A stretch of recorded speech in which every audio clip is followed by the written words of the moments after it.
ఒక అడవిలో ఒక భక్తుడు దేవుడు ప్రత్యక్షం కావడం కోసం ఘోర తపస్సు చేస్తున్నాడు. ఎంతకీ దేవుడు ప్రత్యక్షం అవ్వడం లేదు. ఒకవేళ దేవుడు ప్రత్యక్షమైతే ఒకసారి స్వర్గానికి వెళ్ళి రావాలని కోరికగా ఉంది అని అనుకుంటాడు. ఇంకొక కోరిక స్వామి, నాకు జీవితాంతం బ్రతకాలని, ధనం కావాలని అడుగుతానని స్వార్థంతో తపస్సు చేస్తూ ఉంటాడు. 3 వసంతాల తరువాత దేవుడు ప్రత్యక్షం అవుతాడు. ఏమి కావాలి భక్తా? ఒక కోరిక మాత్రమే కోరుకో అని అంటాడు. క్షణం ఆలోచించకుండా భక్తుడు, స్వామి స్వర్గం చూడాలని ఉంది అని అడుగుతాడు. అప్పుడు వెంటనే దేవుడు భక్తునికి స్వర్గం చూపించి క్షణంలో కిందికి తీసుకువస్తాడు. అప్పుడు వెంటనే భక్తుడు, ఏంటి స్వామి ఒక్కసారి అలా చూపించి కిందకు తీసుకొచ్చావు? కనీసం 1 గంటైనా స్వర్గంలో ఉండి వచ్చేవాళ్ళం కదా అని అన్నాడు. అప్పుడు దేవుడు, భక్తా నీవు ఏమి కోరుకున్నావు? స్వర్గం చూడాలని ఉంది అన్నావు, చూపించి తీసుకొచ్చాను. నువ్వు ఉండాలని కోరుకోలేదు కదా, చూడాలి అన్నావు, చూపించాను. నీ కోరిక తీరిందా అని అడిగాడు. అప్పుడు భక్తుడు, స్వామి ఇంకా ఒక కోరిక అని అడిగాడు.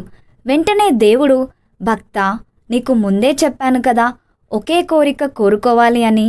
నీ ఒక్క కోరిక అయిపోయింది.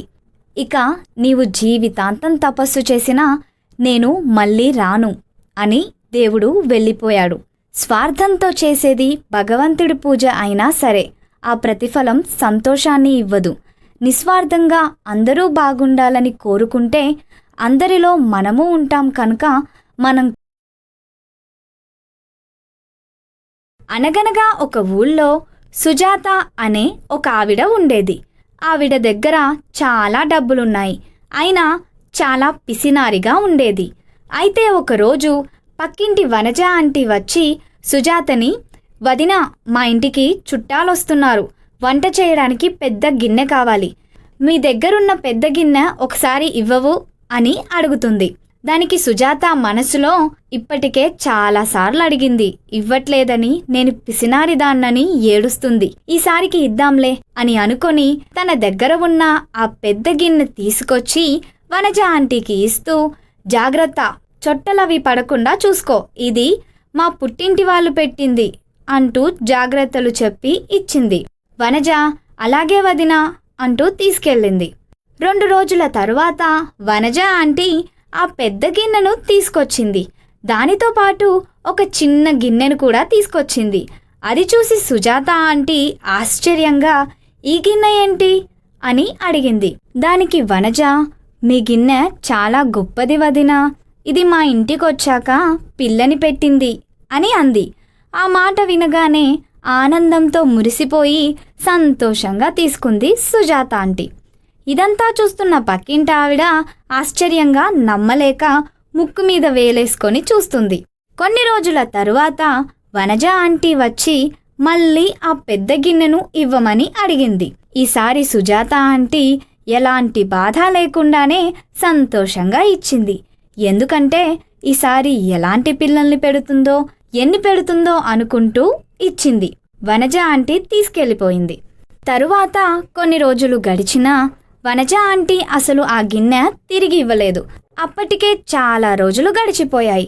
దాంతో ఉండబట్టలేక సుజాత ఆంటీ వెళ్ళి వనజ ఆంటీని, నేను ఇచ్చిన గిన్నెను ఇంకా తిరిగి ఇవ్వలేదేంటి అని అడిగింది. దానికి వనజ ఆంటీ బోరున ఏడవడం మొదలుపెట్టింది. సుజాత ఆంటీ కంగారుగా, అరెరే ఏమైంది, ఎందుకలా ఏడుస్తున్నావు అంటూ కంగారుగా అడిగింది. అప్పుడు కళ్ళు తుడుచుకొని వనజ, నువ్వు ఇచ్చిన గిన్నె చచ్చిపోయిందోదినా అని అంది. ఆ మాట వినగానే సుజాత ఆంటీ కోపంగా, ఏం మాట్లాడుతున్నావు, అసలు గిన్నె ఎక్కడైనా చచ్చిపోతుందా అని అడిగింది. దానికి నిదానంగా వనజ ఆంటీ, అదేంటి వదినా, గిన్నె పిల్లల్ని పెట్టినప్పుడు నమ్మగా లేంది చచ్చిపోతే ఎందుకు ఆశ్చర్యం, అప్పుడు పిల్లల్ని పెట్టింది, ఇప్పుడు చనిపోయింది అంతే అని చెప్పింది. దాంతో సుజాత ఆంటీ ఇంకేమీ మాట్లాడలేక తలదించుకొని నీరసంగా ఇంటికి వెళ్ళింది.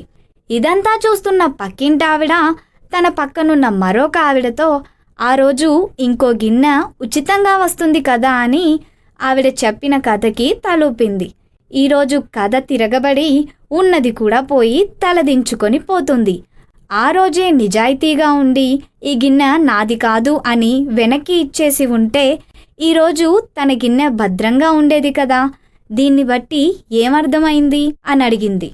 దానికి పక్కనున్నామే, మనది కాని దానికోసం ఆశపడితే ఉన్నది కూడా ఊడ్చుకుపోతుంది అని అంది. వేటగాడు హంస. ఒక అడవిలో రావిచెట్టు ఉండేది. అదే రావిచెట్టు మీద ఒక హంస మరియు కాకి రెండూ నివాసం ఉండేవి. కాకి చాలా దుష్ట స్వభావురాలు, అల్పబుద్ధి కలది. కాకి స్వభావం తెలిసినా కూడా హంస పొరుగున ఉండటంతో కాకితో స్నేహంగా ఉండేది. ఒకరోజు అడవిలోకి ఒక వేటగాడు వేటకోసం వచ్చాడు. ఆ వేటగాడు అడవి మొత్తం తిరిగి తిరిగి ఏదీ కనిపించకపోవటంతో చాలా నీరసంగా రావిచెట్టు కింద నిలబడున్నాడు. గాలి కూడా లేదు. అతని ఒళ్లంతా చెమటలు పట్టింది. అప్పుడు వేటగాడు మనసులో ఇలా అనుకున్నాడు, ఈరోజు ఎంతో అలసిపోయాను. కాసేపు ఈ చెట్టు కింద విశ్రాంతి తీసుకుని తర్వాత వెళ్దాం అంటూ ఆ రావిచెట్టు కింద పడుకున్నాడు. తన దుస్థితి చూసిన హంస చాలా బాధపడింది. అరే పాపం, తను చాలా బాధపడుతున్నాడు. మనకు తోచిన సాయం మనం చేద్దాం అంటూ ఆ రెక్కలతో వేటగాడికి విసరసాగింది. దాంతో ఒంటిమీద ఉన్న చెమట ఆరటంతో ఎంతో హాయిగా అనిపించి పడుకున్నాడు. అలా ఉండగా అప్పుడే అక్కడికి కాకి వచ్చి జరిగిన సంఘటన చూసింది. దాంతో ఆ కాకి హంసతో, హంస హంస, అతను వేటగాడు. అతను మనల్ని వేటాడ్డానికి వచ్చాడు. అతనికి సాయం చెయ్యకు. కాకి, అతను కుటుంబం పోషించడం కోసం ఈ వృత్తిని చేస్తున్నాడు. కాని పాపం ఈరోజు చాలా అలసిపోయి విశ్రాంతి తీసుకున్నాడు. ఏదో మనకి చేతనైన సహాయం చేద్దాం. అయినా నువ్వు వేటగాడికంత సాయం చేయటం నాకిష్టం లేదు. మన వల్ల అయినప్పుడు మన శత్రువుకి కూడా సాయం చెయ్యాలి. నువ్వెన్నైనా చెప్పు, అతన్ని నేను స్నేహభావంతో చూడలేను అంటూ హంస ఎంత చెప్పినా వినకుండా ఆ వేటగాడిపై రెట్టవేసింది. వేటగాడికి మెలకువ వచ్చింది. మెలకువ వచ్చి పైకి చూడటంతో అక్కడ హంస మాత్రమే కనపడింది. వేటగాడికి కోపం వచ్చింది. ఆ వేటగాడు తన దగ్గర ఉన్న బాణంతో హంసని కొట్టాడు. ఆ బాణం తగిలి హంస చనిపోయింది. వేటగాడు హంసను